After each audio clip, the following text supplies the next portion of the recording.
How Prince Charles incensed Prince Philip, the worst mistake of his life. Prince Charles made a disastrous decision in 1994 to speak about his affair with Camilla Parker Bowles, and the Duke of Edinburgh was incensed with his son. According to a royal biographer, Prince Charles and Princess Diana married in the spectacular royal wedding in 1981. However, the marriage proved to be notoriously rocky, and the Prince and Princess of Wales both had affairs with other partners. When Prince Charles admitted to infidelity with Camilla Parker Bowles on TV in 1994, he incensed his father, Prince Philip, and shocked the nation. Royal author Penny Junor, in a 2005 book, The Firm, takes a look at the Prince's disastrous interview with broadcaster Jonathan Dimbleby. Mr. Dimbleby asked the Prince, "Did you try to be faithful and honourable to your wife when you took the vow of marriage?" Miss Junor writes, "Yes," said the Prince, and after a brief and rather anguished pause, said, "Until it became irretrievably broken down, both of us having tried." She continues, "The Duke of Edinburgh was incensed and the rest of the family flabbergasted. The Queen's advisers and courtiers stunned. The Prince's friends appalled.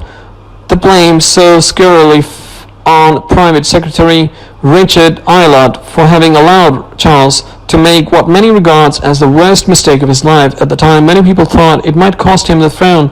Mr. Aylard told the author, "It was not being honest to Jonathan that was the problem. If you want to start placing blame, the fault was getting into the relationship with Camilla in the first place." Miss Junor adds, "The Queen and Duke were appalled by the Prince of Wales." The book Jonathan Dimbleby wrote about the Prince in 1995 following the disastrous film, and hurt by the picture he drew of his childhood. A former courtier told the author the Prince of Wales gave him all his stuff about how unhappy he was as a boy.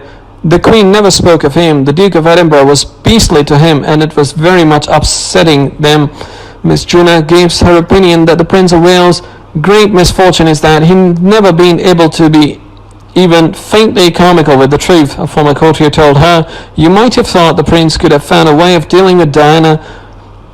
He could have said, 'Let's have a high-level conference over tea to see how we are going to do and manage this.' But it's part of his psychology that he can't do that. It's part of not giving a PR answer, not telling the smallest of white lies." The 1994 Dimbleby interview would prove to be a key factor in prompting Princess Diana's decision to film her bombshell 1995 panorama interview. The interview, which the Princess filmed secretly, would itself herald the Queen's insistence in 1996 that the couple finally divorce after 4 years of separation.